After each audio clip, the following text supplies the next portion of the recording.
வணக்கம். நீங்கள் இணைந்து கொள்வது இலங்கையின் முதற்தர செய்தி வழங்குனர் நியூஸ் ஃபர்ஸ்டின் பிரதான செய்திகளோடு. உங்களுடன் இணைந்து கொள்வோர் சந்திரை காரமுகம், ஜெஃப்ரி ஜெபதார்ஷன். இன்றைய விரிவான செய்திகளுக்கு செல்லும் முன்னர் முதலில் தலைப்புச் செய்திகள். தமிழ் தேசிய கூட்டமைப்பு மைத்ரிபால சிறிசேனவுக்கு ஆதரவு, எந்த ஒரு ஒப்பந்தத்திலும் கைச்சாத்திடவில்லை என இரா சம்பந்தன் தெளிவூட்டல். இனவாதம் மற்றும் மதவாதத்தின் ஊடாக தேர்தலை வெற்றி கொள்ள முடியாது என்கிறார் ஜனாதிபதி.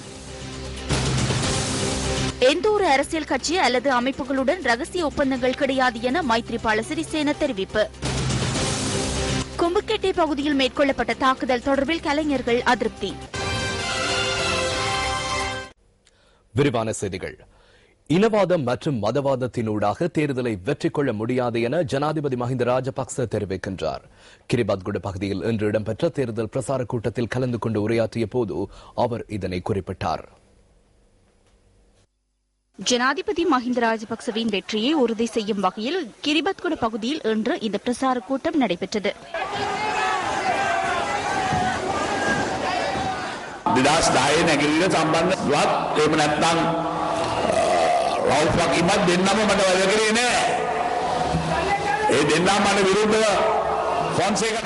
இரண்டாயிரத்தி 10ஆம் ஆண்டு கிழக்கில் சம்பந்தன் மற்றும் ரவுப் ஹக்கீம் ஆகியோர் எனக்கு பணியாற்றவில்லை. அவர்கள் இருவரும் எனக்கு எதிராக போட்டியிட்ட பொன்சேகாவிற்காகவே பணியாற்றினார்கள். எனினும் பெறுவேறுகளை நீங்கள் அறிவீர்கள். 18 லட்சம் மேலதிக வாக்குகளினால் வெற்றி பெற்றேன். அது இந்த முறை 20 லட்சம் வரை அதிகரிக்கும் என கூறுகின்றேன். இனவாதத்தை தூண்டி வாக்குகளை பெற்றுக் கொள்ள முயற்சிக்கின்றனர். எனினும் அதை செய்து கொள்வதற்கான இயலுமை கிடையாது. இந்த நாட்டில் பிரிவினைவாதத்திற்கு எதிராக தமிழ், முஸ்லிம் மற்றும் சிங்கள மக்கள் ஒன்றிணைந்து வெற்றிலை சின்னத்தை வெற்றி பெற செய்ய இன்று தயாராகின்றனர். ඉදුදකින දෙමළ ජනතාවත් මුස්ලිම් ජනතාවත් සිංහල ජනතාවත් මේ සියලු දෙනා එකතු වෙලා අනිවාර්යයෙන්ම බුලත් පොලේ ජයග්‍රහණය කරවන්නට අද සූදානම් වෙලායි. තනින් තන පුංචි පුංචි කසුකුසු හැඳ පටන් ගන්න තියෙනවා. மாற்றம் ஒன்று தேவை என அங்கங்கே சிறு சிறு கதைகள் கேள்விப்பட ஆரம்பித்துள்ளன. எவ்வாறான மாற்றங்களை இவர்கள் எதிர்பார்க்கின்றனர்? அன்பார்ந்த தாய்மாரே, தந்தையரே, இதுவே எமக்கான நேரம். அனைவரும் ஒன்று திரண்டு ஜனாதிபதியை வெற்றி பெற செய்ய வேண்டும். எதிர்வரும் ஜனாதிபதி தேர்தலில் புதிய ஜனநாயக முன்னணியின் ஜனாதிபதி வேட்பாளர் மைத்ரிபால சிறிசேனவுக்கு ஆதரவு தெரிவிப்பதாக தமிழ் தேசிய கூட்டமைப்பு தெரிவிக்கின்றது. கொழும்பில் இன்று நடைபெற்ற ஊடகவியலாளர் சந்திப்பிலேயே இந்த விடயம் குறிப்பிடப்பட்டுள்ளது. இந்த தீர்மானத்தை எட்டுவதற்கான எந்தவொரு உடன்படிக்கையிலோ அல்லது ஒப்பந்தத்திலோ தாம் கைச்சாத்திடவில்லை என கூட்டமைப்பு சுட்டிக்காட்டியுள்ளது. இந்த விடயம் சம்பந்தமாக நாம் நமது மக்களுடன் வடகிழக்கில், கிழக்கிலும், நாட்டில் ஏனைய பகுதிகளிலும் உள்ளவர்களுடன் நாங்கள் மிகவும் ஆழமாக கலந்து ஆலோசித்திருக்கின்றோம். எமக்குள்ளேயும் நாங்கள் இந்த விடயம் சம்பந்தமாக மிகவும் ஆழமாக சிந்தித்து 2 முக்கியமான வேட்பாளர்கள் ஜனாதிபதி மஹிந்த ராஜபக்ச அவர்கள், எதிரணி பொது வேட்பாளர் திருவாளர் மைத்ரிபால சிறிசேன அவர்கள் கூறுகின்ற கருத்துக்களை நாங்கள் படித்திருக்கின்றோம், ஆராய்ந்திருக்கின்றோம். இவ்விதமான பரிசீலனைகளின் பிறகு தமிழ் தேசிய கூட்டமைப்பு ஏகமனதாக ஒரு முடிவெடுத்திருக்கின்றது. இந்த தேர்தலில் தங்களுடைய பரிபூர்ணமான ஆதரவை பொது எதிரணி வேட்பாளர் மைத்ரிபால சிறிசேன அவர்களுக்கு வழங்குவது என்ற முடிவை நாங்கள் எடுத்திருக்கின்றோம். ஜனாதிபதி தேர்தல் தொடர்பில் எந்தவொரு தரப்புடனும் ஒப்பந்தம் செய்து கொள்ளவில்லை என தமிழ் தேசிய கூட்டமைப்பின் பாராளுமன்ற குழு தலைவர் இரா சம்பந்தன் குறிப்பிட்டார். Well, I must tell you very frankly that we have not come to any understanding with anybody. யாருடனும் நாம் இணக்கப்பாட்டுக்கு வரவில்லை என்பதை தெளிவாக தெரிவித்துக் கொள்கிறேன். யாருடனும் இணக்கப்பாடு எதனையும் ஏற்படுத்திக் கொள்ள நாம் எதிர்பார்க்கவில்லை. அரசியல் தீர்வு ஒன்றை நோக்கி நகர்வதற்கு சிறந்த ஜனாதிபதி ஒருவரை தேர்வு செய்வது ஓர் படியாக அமையும். எந்த ஒரு அரசியல் தீர்வையும் வழங்க தவறிய, பல்வேறு விடயங்களில் தோல்வியை தழுவிய இந்த அரசாங்கத்தில் இருந்து மைத்ரிபால சிறிசேன வெளியேறியுள்ளார். ஜனநாயகம், பாராளுமன்ற மீயுயர் தன்மை, நீதித்துறையின் சுயாதீனம் ஆகியன பாதிக்கப்பட்டுள்ள நிலையில் ஊடக அடக்குமுறை, ஊழல் மோசடிகள் அதிகரித்துள்ளதன் காரணமாக அவர் அரசாங்கத்தில் இருந்து விலகியுள்ளார். எனவே அவர் மீது நம்பிக்கை வைக்க வேண்டும் என்று நாங்கள் நினைக்கிறோம். மைத்ரிபால சிறிசேன செய்ய வேண்டும் என்று எதிர்பார்ப்பதாக இருந்தால் அவர் அந்த விடயங்கள் தொடர்பாக செயற்படுவதற்கான அதிகாரங்கள் இருக்க வேண்டும். இந்த நாட்டின் நன்மைக்காக இந்த நாட்டு மக்கள் மைத்ரிபால சிறிசேனவை தெரிவு செய்வதற்கு தீர்மானித்து விட்டார்கள் என நாம் உறுதியாக நம்புகிறோம்.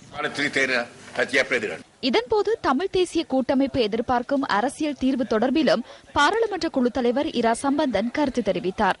அரசியல் தீர்வை பொறுத்தவரையில் தமிழ் தேசிய கூட்டமைப்பினுடைய நிலைப்பாடு உறுதியாக இருக்கின்றது. பிரிக்கப்படாத ஒருமித்த நாட்டுக்குள் ஒரு நியாயமான நிரந்தரமான நடைமுறை சாத்தியமுடைய நிலைநிற்கக்கூடிய ஒரு அரசியல் தீர்வு ஏற்படுத்தப்பட வேண்டும் என்பது எமது உறுதியான நிலைப்பாடு. அந்த நிலைப்பாட்டில் எவ்விதமான மாற்றத்துக்கும் இடமில்லை. இந்த விடயத்தை நாங்கள் வாய் மூலமாகவும் எழுத்து மூலமாகவும் நாங்கள் தற்போதைய அரசாங்கத்துக்கு நாங்கள் சமர்ப்பித்திருக்கின்றோம். இதை அடைவதற்கு நாங்கள் உழைப்போம். ஜனாதிபதி தேர்தல் முடிவடைந்த பிறகு இந்த நிலைமை தொடர்ந்து பரிசீலிக்கப்பட வேண்டும். தேர்தல் முடிந்த பிறகு எமது முயற்சி தொடரும். எமது மக்களை நாங்கள் அமைதி காத்து நாங்கள் அவர்களுக்கு கூறியிருக்கின்ற கருத்தை மதித்து திரு மைத்ரிபால சிறிசேன அவர்களை இந்த தேர்தலில் வெற்றி பெற செய்ய வேண்டும் என்று நாங்கள் மிகவும் அன்பாக கேட்டுக்கொள்ள விரும்புகின்றோம். அவ்விதமான ஒரு முடிவின் மூலமாக பாரிய மாற்றம் ஏற்படுவதற்கு இடம் இருக்கும் என்பது இந்த நாட்டிற்கு அவ்விதமான பாதகம் ஏற்படாமல், அதே சமயம் இந்த நாட்டில் வாழ்கின்ற சிறுபான்மை மக்கள் இந்த நாட்டில் கௌரவமாக சுயமரியாதையுடன் சகல உரிமைகளையும் பெற்று வாழ்வதற்கு ஒரு வழி பிறக்கலாம் என்ற நம்பிக்கை எமக்கு உண்டு. கிழக்கு மாகாண சபையில் எதிர்கட்சி 26 இருக்கு, அரசாங்கம் 10 இருக்கு. நீங்க ஆட்சி அமைக்கிறதுக்கு முஸ்லிம் காங்கிரஸோட பேசுறீங்களா? நாங்கள் கிழக்கு மாகாண சபை தேர்தல் நடந்த காலத்திலேயே நாங்கள் முஸ்லிம் காங்கிரசுக்கு அழைப்பு விட்டு நாங்கள் எங்களுடன் சேர்ந்து ஆட்சி அமைக்கும்படியாக அந்த அழைப்பு அவர்கள் அப்பொழுது ஏற்றுக்கொள்ளவில்லை. தேர்தல் முடிந்த பிறகு அவிதமான ஒரு ஆட்சி அமைப்பதற்கு எமக்கு வாய்ப்பு இருந்தது.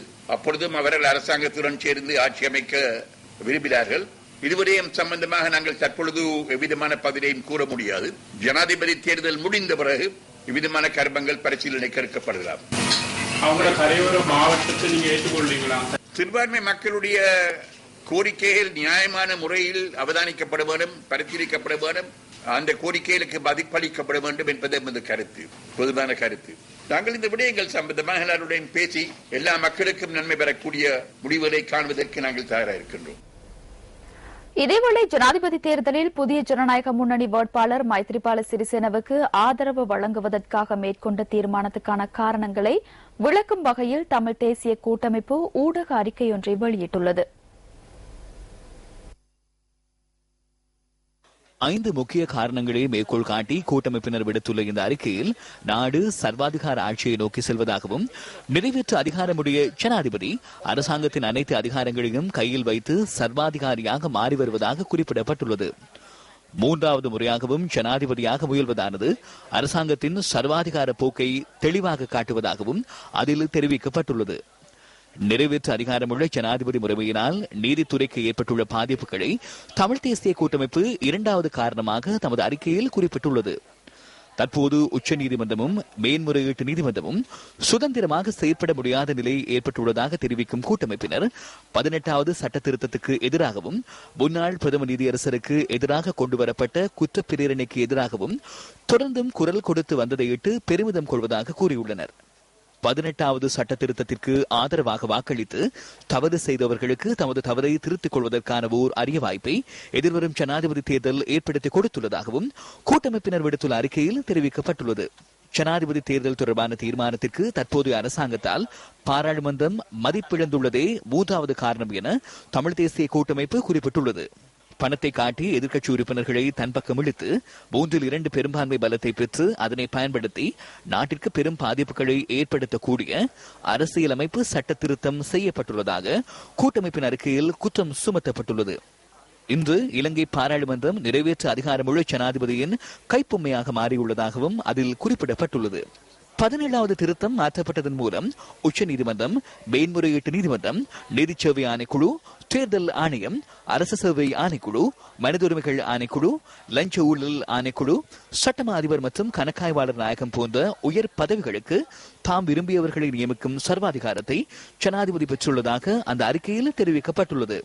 இதனால் நாட்டிற்கும் நீதித்துறைக்கும் பெரும் பாதிப்பு ஏற்பட்டுள்ளதாக தமிழ் தேசிய கூட்டமைப்பு விடுத்துள்ள அறிக்கையில் 4வது காரணமாக சுட்டிக்காட்டப்பட்டுள்ளது.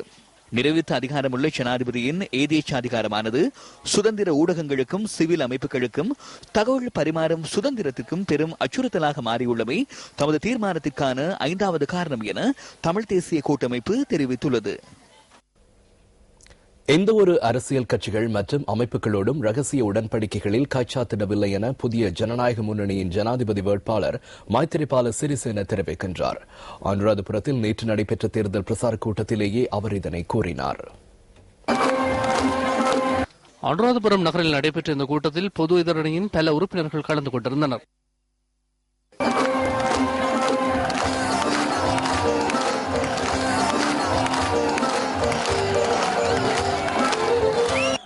කිසිම දේශපාලන පක්ෂයක් සංවිධානයක් එක්ක අපි කිවිසුම් ගහලා නැහැ. අපි හොර කිවිසුම් ගහලත් නැහැ. நாம் எந்த ஒரு அரசியல் கட்சிகளோடும் அமைப்புகளோடும் உடன்படிக்கை செய்து கொள்ளவில்லை. இரகசிய உடன்படிக்கைகள் கைச்சாத்திடவில்லை. நாம் அனைவரும் மிகவும் புரிந்துணர்வுடன் செயற்படுகின்றோம். இந்த நாட்டில் ஏற்பட்டுள்ள பிரச்சனைகள் காரணமாக மக்கள் ஒன்றிணைந்துள்ளனர். இன்று அரசாங்கம் தனிமையடைந்துள்ளது. ஸ்ரீலங்கா சுதந்திர கட்சி, கம்யூனிஸ்ட் கட்சி, நவ சமசமாஜ கட்சி, வாசுதேவ நாணயக்காரவின் மக்கள் ஐக்கிய முன்னணி போன்ற அனைத்து கட்சிகளும் பிளவுபட்டு ஒரு பகுதியினர் பிரிந்து சென்றுள்ளனர். அவர்கள் இன்று எம்முடன் உள்ளனர். எனவே நாம் வாக்களிப்பது இந்த நாட்டை பாதுகாப்பதற்கா அல்லது ராஜபக்ச குடும்பத்தை பாதுகாப்பதற்கா என்பதனை உள்ள கையை வைத்து கேளுங்கள்.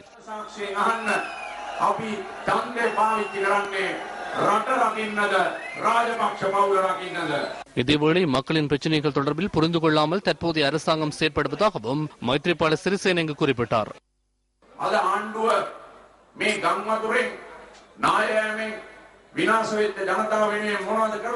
வெள்ளத்தினால் பாதிக்கப்பட்டுள்ள மக்களுக்காக இந்த அரசாங்கம் என்ன செய்துள்ளது? இந்த மக்களுக்கு அரசாங்கம் சரியான முறையில் சாப்பிடுவதற்கு உணவளிக்கின்றதா? சுகாதார வசதிகள் செய்து கொடுக்கப்பட்டுள்ளதா? இவை அனைத்தையும் வழங்காமல் இந்தியாவிலிருந்து சல்மான் கானை அழைத்து வந்துள்ளனர். அவருக்காக 7 கோடி ரூபாய் செலவிட்டு அழைத்து வந்துள்ளனர். இன்னும் ஓரிரு தினங்களில் மஹிந்த ராஜபக்சவுக்கு வாக்களிக்குமாறு அவர் கூறுவார். சல்மான் கானுக்கு வழங்கிய 7 கோடி ரூபாவை வெள்ளத்தினால் பாதிக்கப்பட்ட மக்களுக்கு நிவாரணம் வழங்க பயன்படுத்தியிருக்க முடியும் அல்லவா? எனவே அவர்கள் எந்தளவு அரசியல் ரீதியில் வங்குரோத்து அடைந்துள்ளனர், எந்தளவு பின்னடைந்துள்ளனர்.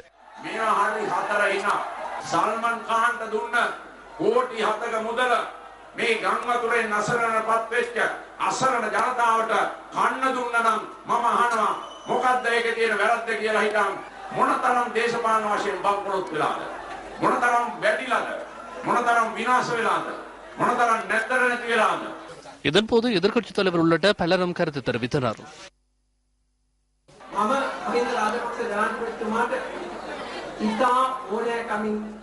மஹிந்த ராஜபக்சவுக்கு நான் ஒரு விடயத்தை கூறுகின்றேன். எவராவது ஒருவர் அதிகாரத்துக்கு வந்தால் சிறிது காலத்தில் வீட்டுக்கு சென்று விட வேண்டும். சாப்பிட்டு சாப்பாடு போதாமையினால் மேலும் சாப்பிட முற்படுகின்றார். இந்த திருட்டு சம்பவம் காரணமாக உங்களுக்கு ஒருவேளை கூட சாப்பிட முடிவதில்லை.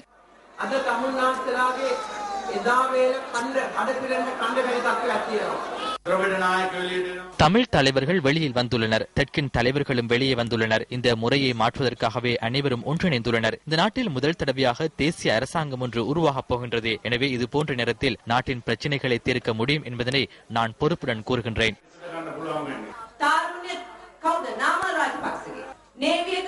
இளைஞர் அமைப்பு யாருடையது? நாமல் ராஜபக்சவினதாகும். கடற்படை யோஷித ராஜபக்ச உடையது. விண்வெளி ரோஹித ராஜபக்ச உடையது. அதாவது முழு நாடும் மஹிந்த ராஜபக்சவுக்கு. இது குறித்து சிந்தித்து பாருங்கள். விமல் வீரவங்சவிடம் நான் ஒரு விடயத்தை கேட்கின்றேன். சல்மான் கான் உள்ளிட்ட இந்திய நடிகர்கள் ஜனாதிபதிக்கு ஆதரவு தெரிவிப்பதற்காக வந்துள்ளனர். எனவே எனக்கு சர்வதேச சதித்திட்டங்கள் தொடர்பில் சற்று தெளிவுபடுத்துங்கள். அப்பாவி கலைஞர்கள் குருநாகல் பகுதியில் கூட்டம் ஒன்றை நடத்தியுள்ளனர். அவர்களுக்கு கல், சல்மான் கானுக்கு மலர். இவர்களுக்கு இன்று என்ன நடந்துள்ளது? எனவே இதனை நாம் மாற்றி அமைக்க வேண்டும். ஜனாதிபதி தேர்தலில் போட்டியிடுகின்ற எந்த ஒரு வேறு வேட்பாளருக்கோ ஆதரவளித்து கருத்துக்களை தெரிவிக்க ஜனாதிபதி தேர்தல் தொடர்பான சட்டத்தில் இடமில்லை என தேர்தல்கள் ஆணையாளர் தெரிவிக்கின்றார். ஊடகவியலாளர்களை இன்று காலை சந்தித்த போது இது தொடர்பில் தேர்தல்கள் ஆணையாளர் தெளிவுபடுத்தினார். மேடைகளில் தெரிவித்தாலும் போட்டியிடுகின்ற எந்த ஒரு வேட்பாளரும் போட்டியிடுகின்ற வேறு ஒரு வேட்பாளருக்கு ஆதரவளிப்பதாக தெரிவிக்க சட்டத்தில் இடமில்லை. இது தொடர்பில் அனைத்து ஊடகங்களுக்கும் நாம் அறிக்கை விடுவோம். அவ்வாறு செய்கின்றவர்களுக்கு என்ன செய்ய போகின்றீர்கள்? அவ்வாறு செய்கின்றவர்களுக்கு எதுவும் செய்ய முடியாது. நீங்கள் பிரசாரம் செய்யாமல் இருக்க வேண்டும். அப்போது அவர் வீட்டில் இருந்து கூறிக்கொண்டிருப்பார். அவருடைய பேச்சை ஒளிபரப்ப வேண்டாம். எங்களால் அவரை அரசியல்வாதியாக கருத முடியாது. நியூஸ் ஃபர்ஸ்டின் பிரதான செய்திகள் தொடர்கின்றன. ஸ்ரீலங்கா முஸ்லிம் காங்கிரஸ் அரசாங்கத்தை விட்டு வெளியேறியமைக்கான காரணம் குறித்து கிழக்கு மாகாண சபை உறுப்பினர் சிவனேசத்துறை சந்திரகாந்தன் தெளிவூட்டினார். முஸ்லிம் காங்கிரஸ் அவர்கள் வெளியேறி சென்றதற்கு பிரதான காரணம் கிழக்கு மாகாணத்தில் இருக்கின்ற குறிப்பாக மட்டக்களப்பு மண்ணினுடைய ஒரு பகுதியாக இருந்த இப்பொழுது நிர்வாகத்துக்காக பிரிந்திருக்கிற அம்பாறை மாவட்டத்திலே கரையோர மாவட்டம் ஒன்று தரவில்லை. அதற்கான அமைச்சரவை பத்திரத்தை சமர்ப்பித்து அதை திருப்பியதன் காரணமாகத்தான் அவர் வெளியேறி இருக்கிறார்கள் என்கிற ஒரு செய்தி வந்திருக்கிறது. உண்மையிலேயே உங்களுக்கு தெரியும், நடந்து முடிந்த ஜனாதிபதி தேர்தலிலே முஸ்லிம் காங்கிரஸ் எதிரணி வேட்பாளர் பொன்சேகா அவர்களுக்கு ஆதரவு வழங்கி பின்னர் அரசாங்கத்தோடு சேர்ந்து 18வது சீர்திருத்தத்துக்கும் அங்கீகாரம் கொடுத்துவிட்டு மாகாண சபை தேர்தலில் போட்டியிட்டு தனியாக அப்பொழுது தமிழ் தேசிய கூட்டமைப்பும் அவர்கள் ஒன்றாக ஆட்சியை நடத்த முடியும் என்ற சூழலிலும் ஒட்டுமொத்த அல்லது தமிழர்கள் என்று சொல்லப்படுகிற பிரதான கட்சியை ஏமாற்றிக் கொண்டு அரசாங்கத்தோடு சேர்ந்து ஆட்சி நடத்தினார்கள். கடந்த கால முஸ்லிம் காங்கிரஸோடு நாங்கள் அவர்களுடைய போக்குகளை அவதானித்த அடிப்படையிலே அவர்களுக்கு ஒரு வெளிப்படையாக தீர்மானம் எடுக்கிற அல்லது இந்த மாகாணத்தில் ஒரு பிரதான பங்கு எங்களுக்கு இருக்கிற சிறுபான்மை மக்களுடைய அதிகார பங்கீடிலே ஒரு உறுப்பினர் சிவனேசத்துறை சந்திரகாந்தன் கருத்து தெரிவித்தார். அமீரலி போன்ற இன்னைக்கு சோறு வேணும், நாளைக்கு பிரியாணி வேணும், இல்லாட்டி சாப்பிட மாட்டோம், வெளியேறுவேன், நஷ்பலம் வேணும் என்ற அந்த சின்ன பிள்ளைத்தனமான அரசியலங்களால் செய்ய முடியாது. அவருடைய பிரச்சனை, அவருக்கு பார்லமெண்டிலே சீட்டும் வேண்டும், ஆசனமும் எடுக்க வேண்டும். அவருடைய பெற்றிடத்துக்கு அவருடைய மச்சானையும் போட வேண்டும் என்று சொன்னால் இங்கு கூட்டாட்சி நடத்த முடியாது. மட்டக்களப்பில் நேற்று இடம்பெற்ற நிகழ்வொன்றில் கலந்து கொண்டு உரையாற்றிய பொருளாதார அபிவிருத்தி பிரதி அமைச்சர் MLAM ஹிஸ்புல்லா. அப்ப ரிஷாட் பதிக்கு இப்ப 10 நாளைக்கு முதல் ஜனாதிபதி மஹிந்த ராஜபக்சோட ஏஜெண்டா வன்னிக்கு என்ன போடணும் சண்டை பிடிச்சு ஜனாதிபதிக்கு முன்னால எங்க எல்லாருக்கும் முன்னால கையப்பத்த வச்சு ஜனாதிபதி ஏஜெண்டா அவர் தான் வன்னிக்கு. நம்மட அமீர் அலி மினிஸ்டர் கல்குடா தொகுதிக்கு என்ன ஏஜெண்டா போடணும். நம்மட பிள்ளையான் அவரும் பாலச்சனு அவர் என்னத்தான் போடணும். எல்லாத்தையும் எடுத்து போட்டு நேத்து வெளியேறினா என்ன நினைப்பான் நம்மளை பத்தி எல்லா மீடியாவிலையும் பேசுறாங்க. பாருங்க, கேவலம். இவ்வளவு ஒரு நீ முந்த போயிருக்கணும், பிரச்சனை இல்லை, யாரும் குறை சொல்ல மாட்டாங்க. ப்ரோபகி நேத்து வரை இருந்து போட்டு நேத்து வெளியேறி போற, நீங்க வெளியேறி போறா முதல் வெளியேறி போங்க. அப்ப எல்லாரும் வெளியேறக்குள்ள வெளியேறி இருந்தா கணக்கெடுத்திருக்க மாட்டாங்க. நேத்து வரை இருந்து அனுபவிச்சு அமைச்சரா இருந்து எல்லாம் இருந்து போட்டு இந்த குட்டு போட்டு போனால் என்ன சொல்லுவாங்க அந்த சமுதாயத்தை பத்தி? புலனறுவ கதிர்வேல பிரதேசத்தில் இன்று அமைதியின்மை ஏற்பட்டது. பிரச்சார செயற்பாடுகளில் ஈடுபட்டிருந்த தேரர்கள் உள்ளிட்ட இரு தரப்பினருக்கிடையில் மோதல் ஏற்பட்டுள்ளதாக போலீசார் தெரிவித்துள்ளனர். புலனறுவையில் தேரர்கள் அமைப்பின் ஒன்றியம் இன்று ஜனாதிபதி மஹிந்த ராஜபக்சவுக்கு ஆதரவு தெரிவித்து பேரணியொன்றை ஆரம்பித்தனர். மக்களுக்கு துண்டு பிரசுரங்களை விநியோகித்த வண்ணம் அவர்கள் கந்துருவல நகருக்கு சென்றனர். ஜனாதிபதிக்கு ஆதரவு தெரிவிக்கும் இந்த தேரர்களின் அமைப்பினர் கந்துருவல நகருக்கு வந்தபொழுது மைத்ரிபால சிறிசேனவுக்கு ஆதரவு வழங்கும் தேரர்கள் உள்ளிட்ட குழுவினர் அந்த இடத்துக்கு வந்துள்ளனர். இதன்பொழுது பதிவான காட்சிகளே இவை.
இரு தரப்பினருக்கும் இடையே ஏற்பட்ட மோதல் போலீசாரின் தலையீட்டில் சமரசப்படுத்தப்பட்டதாக போலீஸ் ஊடக பேச்சாளர் தெரிவித்தார்.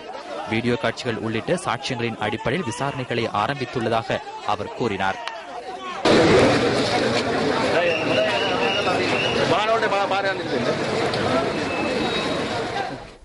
அதிக பணம் செலவிட்டு இந்திய நடிகர்களை அரசியல் நடவடிக்கைகளில் ஈடுபடுத்திக் கொண்டு உள்நாட்டு கலைஞர்களுக்கு தாக்குதல் மேற்கொள்கின்றமை தொடர்பில் தான் கவலை அடைவதாக ஐக்கிய தேசிய கட்சியின் பிரதி தலைவர் சஜித் பிரேமதாச தெரிவிக்கின்றார். கட்டுவன பிரதேசத்தில் நடைபெற்ற கூட்டம் ஒன்றில் உரையாற்றும் போதே அவர் இதனை கூறினார். ஐக்கிய தேசிய கட்சியின் பிரதி தலைவர் சஜித் பிரேமதாச தலைமையில் ஹம்பாந்தோட்டை கட்டுவன பிரதேசத்தில் இந்த கூட்டம் நடைபெற்றது. இன்று அரசாங்கத்தின் அமைச்சர்களால் செய்ய முடியாத விடயங்களை கோடிக்கணக்கான பணம் செலவிட்டு பாலிவுட் நடிகர் மூலம் நிறைவேற்ற முயற்சி செய்கின்றனர். சல்மான் கான் வரும்பொழுது அவருக்கு செங்கமல வரவேற்பு அளிக்கப்படுகின்றது. எனினும் உள்நாட்டு கலைஞர்கள் ஏதாவது ஒரு வகையில் அரசியல் செயற்பாடுகளில் ஈடுபடும் பொழுது இரும்பு கம்பிகளால் தாக்குதல் மேற்கொள்ளப்படுகின்றது. நாய்களை போன்று கலைஞர்கள் மீது தாக்குதல் மேற்கொள்ளும் பொழுது சல்மான் கான் இலங்கைக்கு வந்தார். எனவே இந்த சிந்தனையை நாட்டு மக்களுக்கு தெளிவுபடுத்துங்கள். மாலினி பொன்சேகா என்ற பிரபல கலைஞர் தற்பொழுது பாராளுமன்றத்தின் ஒரு உறுப்பினராக உள்ளார். அவரிடம் நான் ஒரு விடயத்தை கேட்கின்றேன். இவ்வாறு கலைஞர்கள் மீது இரும்பு கம்பிகளால் தாக்குதல் மேற்கொள்ளப்படுவது தொடர்பில் நீங்கள் என்ன கூறுகின்றீர்கள்? அரசாங்கத்துடன் தொடர்பட்ட ரவீந்திர ரந்தினியிடம் நான் இதனை கேட்கின்றேன். பதுளை வெல்கடே பிரதேசத்தில் நேற்று பிற்பகல் மக்கள் விடுதலை முன்னணியின் கூட்டம் ஒன்று நடைபெற்றது. இந்தியாவின் சல்மான் கானுக்கு நான் ஒரு ஆலோசனையை வழங்குகிறேன். சல்மான் கானுக்கு துணை நடிகராகவே நடிக்க வேண்டி ஏற்படுகிறது. கதாநாயகன் இலங்கையின் மஹிந்த ராஜபக்சவே. இதுவென்ன செயற்பாடு? இது குறித்து நீங்கள் சிந்தித்து பாருங்கள். நாட்டு மக்கள் புத்தியுடன் சிந்திப்பர். இந்த நாட்டு மக்களின் அறிவு மட்டம் தொடர்பில் மஹிந்த ராஜபக்ச எந்த அளவு மதிப்பிட்டுள்ளார்? சல்மான் கான் மேடையில் ஏறி கையசைப்பதனால் வாக்கு கிடைக்கும் என்று நினைக்க வேண்டாம். இந்த தேர்தல் பிரசாரத்தின் போது மஹிந்த ராஜபக்ச செயல்படும் விதத்தை பாருங்கள். கும்பகேட்டை பிரதேசத்தில் கலைஞர்கள் மீது மேற்கொள்ளப்பட்ட தாக்குதல் சம்பவம் தொடர்பில் நீலப்படையணி மீது சுமத்தப்படும் குற்றச்சாட்டை ஐக்கிய மக்கள் சுதந்திர கூட்டமைப்பு நிராகரிப்பதாக அமைச்சர் டலஸ் அழகப்பெருமை தெரிவிக்கின்றார். கொழும்பில் இன்று நடைபெற்ற ஊடக சந்திப்பில் அமைச்சர் இது குறித்து கருத்து தெரிவித்தார். கலைஞர்கள் மீது மேற்கொள்ளப்பட்ட இந்த தாக்குதல் சம்பவத்தை ஐக்கிய மக்கள் சுதந்திர கூட்டமைப்பு கண்டிக்கின்றது. நீலப்படையினர் தாக்குதல் மேற்கொண்டதாக கூறுவது நியாயமற்றது. நீலப்படையணி என்பது ஸ்ரீலங்கா சுதந்திர கட்சியின் இளைஞர் அமைப்பாகும். அதன் டிஷர்ட்டை அணிந்திருந்தமையினால் அந்த அமைப்பின் மீது குற்றம் சுமத்த முடியாது. அத்துடன் சல்மான் கான் தேர்தல் பிரச்சாரங்களுக்காக வரவில்லை, சுகாதார சிகிச்சை முகாம் ஒன்றுக்கே வந்துள்ளதாக அவரே கூறியுள்ளார். அத்துடன் வெள்ளத்தினால் பாதிக்கப்பட்டுள்ள மக்களுக்கு ஏதாவது ஒரு முறையில் உதவி புரிய எதிர்பார்த்துள்ளதாகவும் சல்மான் கான் கூறியுள்ளார். அத்துடன் தான் சொந்த செலவில் வந்துள்ளதாகவும் சல்மான் கான் தெளிவாக கூறியுள்ளார். தேர்தல் பிரசார நடவடிக்கைகளின் போது தேசிய கீதம் பயன்படுத்தப்படுகின்றமை தொடர்பில் எதிர்க்கட்சித் தலைவர் ரணில் விக்ரமசிங்க நேற்று நடைபெற்ற கூட்டம் ஒன்றின் போது அதிருப்தி வெளியிட்டார்.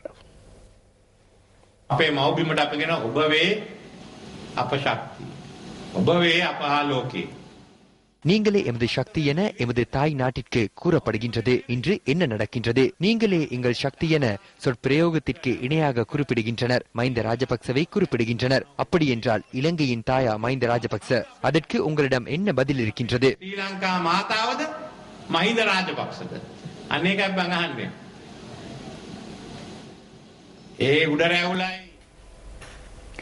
குருநாகல் கும்பகேட்ட பகுதியில் கலைஞர்கள் மீது மேற்கொள்ளப்பட்ட தாக்குதல் சம்பவத்துடன் தான் தொடர்பு பட்டுள்ளமை நிரூபிக்கப்படும் பட்சத்தில் அரசியலிலிருந்து தான் விலகுவதாக ஐக்கிய மக்கள் சுதந்திர கூட்டமைப்பின் வடமேல் மாகாண சபை உறுப்பினர் கமல் இந்திக்க தெரிவிக்கின்றார். நான் முழுமையாக நிராகரிக்கிறேன். நிராகரிக்கின்றீர்கள் என்றால் நீங்கள் தாக்குதல் நடத்தவில்லையா? அவர்கள் மீது நான் தாக்குதல் நடத்தவில்லை. அவ்வாறென்றால் தாக்குதலை நடத்த தூண்டியது? இல்லை, நான் தாக்குதலை நடத்த தூண்டவில்லை. உறுப்பினர் அவர்களே, நீங்கள் ஸ்ரீலங்கா சுதந்திர கட்சியின் உறுப்பினரா? ஸ்ரீலங்கா சுதந்திர கட்சியின் உறுப்பினர் நான். நீலப்படையணியின் உறுப்பினரா? இல்லை, நான் நீலப்படையணியின் உறுப்பினர் அல்ல. கும்பக்கெட்டை பகுதியில் சந்தையில் உள்ள சிலரே தாக்குதல் நடத்தியுள்ளனர். ஏதோ ஒரு பிரச்சனை நிகழ்ந்துள்ளது. அவ்வாறின்றி தாக்குதல் நடத்தியிருக்க முடியாது. நான் பிரதேச அரசியல்வாதி என்ற வகையில் இந்த பிரச்சனையில் தலையீடு செய்து அவர்களை அங்கிருந்து வெளியேற்ற முயற்சித்தேன். அப்படியென்றால் நீங்கள் இந்த தாக்குதலை நடத்த முன்னின்று செயற்பட்டதாக கூறப்படுகின்றது. இல்லை, கலைஞர்களை நேசிக்கும் ஒருவன் நான். கருத்துக்களை வெளியிடும் உரிமையை தடுக்கின்றமை அசாதாரணமான செயற்பாடு அல்லவா? நாங்கள் அசாதாரணமான எவ்வித நடவடிக்கையை முன்னெடுக்கவில்லை. நாங்கள் அவ்வாறு செயற்படவும் இல்லை. நீங்கள் கூறுகின்ற நபர்களுக்கு என்னால் பாதிப்புகள் ஏற்பட்டிருக்கும் பட்சத்தில் நான் இன்று அரசியலில் இருந்து விலகுகிறேன். குருநாகல் கும்புக்கட்டை பகுதியில் புதிய தலைமுறைக்கான கலைஞர்கள் அமைப்பின் மீது தாக்குதல் மேற்கொள்ளப்பட்ட சம்பவம் தொடர்பில் முன்வைக்கப்படுகின்ற குற்றச்சாட்டை நிராகரிப்பதாக நீலப்படையாணி ஊடகவியலாளர் சந்திப்பொன்றை ஏற்பாடு செய்து தெரிவித்துள்ளது. இந்த நடவடிக்கையை நாம் கண்டிக்கிறோம். இது தொடர்பில் போலீசார் நியாயமான விசாரணைகளை மேற்கொள்ள வேண்டும். இவர்கள் எமது டி ஷர்ட்களையும் தொப்பிகளையும் அணிந்து கொண்டு சென்று தாக்குதல் நடத்துகின்றனர். இவர்களின் மெகா தொடரின் ஒரு பகுதியை தான் கும்புக்கடை பகுதியில் வெளிப்படுத்தி இருக்கிறார்கள். ஹிந்தி நடிகர் சல்மான் கான் இங்கு வந்து மருத்துவ முகாம்களை செய்கின்ற போது அதற்கு ஏதேனும் ஒரு விதத்தில் குற்றச்சாட்டுகளை முன்வைக்கின்றனர். இங்கு ஏதேனும் ஒரு வகையில் நீலப்படையணியின் உறுப்பினர்கள் தொடர்புபட்டிருந்தால் ஸ்ரீலங்கா சுதந்திர கட்சியின் இளைஞர் அமைப்பு என்ற வகையில் கடுமையாக நடவடிக்கை எடுக்கப்படும்.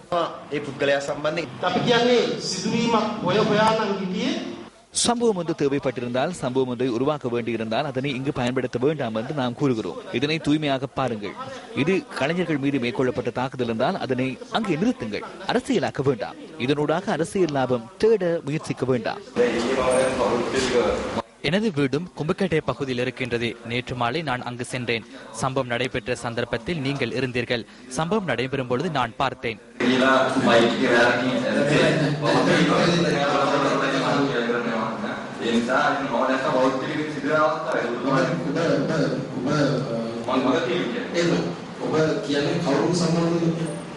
பீமால் ஹேரத் என்று அழைக்கப்படும் நீங்கள் கடந்த முறை வடமேல் மாகாண சபை தேர்தலில் போட்டியிட்ட பொழுது உங்களுடைய தேர்தல் பிரசார செயற்பாடுகளுக்காக உதவி செய்த ஒருவர் தொடர்பில்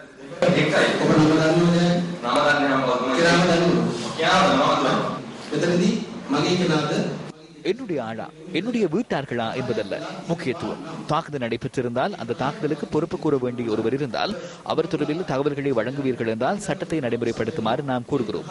ஷாரையும் காப்பாற்றுவதற்கல்ல.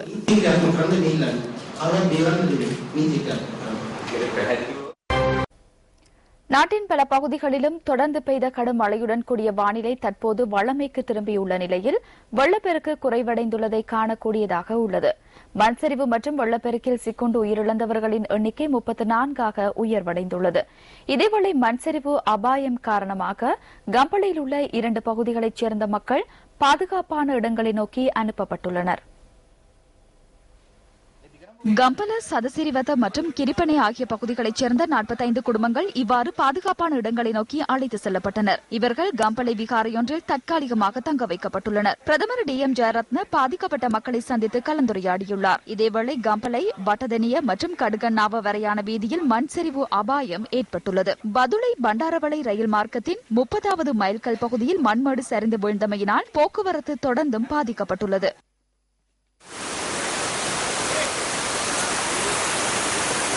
இதேவேளை பதுளை பண்டாரவளை பிரதான வீதியின் தெமோதர பகுதியில் மண்மேடு சரிந்து வீழ்ந்ததில் போக்குவரத்து தடைப்பட்டுள்ளது.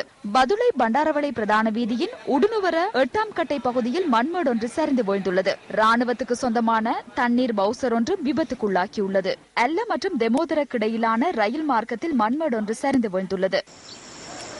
கண்டி பேராதனை வீதியில் வர்த்தக கட்டிட தொகுதியொன்றுக்கு சொந்தமான வாகனம் ஒன்றின் மீது மரம் ஒன்று முறிந்து வீழ்ந்தமையினால் காயமடைந்த 3வரில் ஒருவர் உயிரிழந்துள்ளார். குருநாகல் கும்புக்கேட்டை பகுதியில் கலைஞர்கள் மீது தாக்குதல் மேற்கொள்ளப்பட்ட சம்பவம் தொடர்பில் இதுவரையும் எவரும் கைது செய்யப்படவில்லை என போலீஸ் அத்தியட்சகர் ஒருவரின் தலைமையில் விசாரணைகளுக்காக விசேட போலீஸ் குழு ஒன்று நியமிக்கப்பட்டுள்ளதாக போலீஸ் ஊடக பேச்சாளர் சிரேஷ்ட போலீஸ் அத்தியட்சகர் தெரிவிக்கின்றார். புதிய தலைமுறைக்கான கலைஞர்கள் அமைப்பு குருநாகல் பகுதியில் நேற்று ஏற்பாடு செய்திருந்த நிகழ்ச்சியின் போது தாக்குதல் மேற்கொள்ளப்பட்டது. இதன்போது காயமடைந்த சமநலி பான்சேகா, இந்தர்சா பாடியனிகை உள்ளிட்ட சில கலைஞர்கள் குருநாகல் போதனா வைத்தியசாலையில் சிகிச்சைகளுக்காக அனுமதிக்கப்பட்டனர்.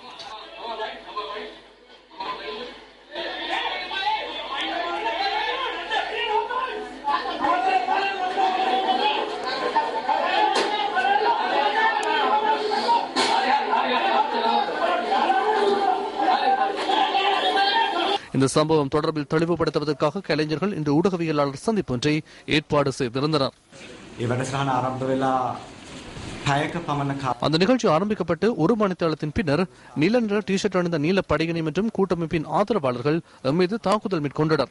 அந்த இடத்தில் வடமேல் மாகாண சபை உறுப்பினர் கமல் இந்திகதோன் இருந்தார். அவர்களில் 100 பேர் அளவில் இருந்தனர். நம்மிடம் புகைப்படங்களும் வீடியோ காட்சிகளும் இருக்கின்றன.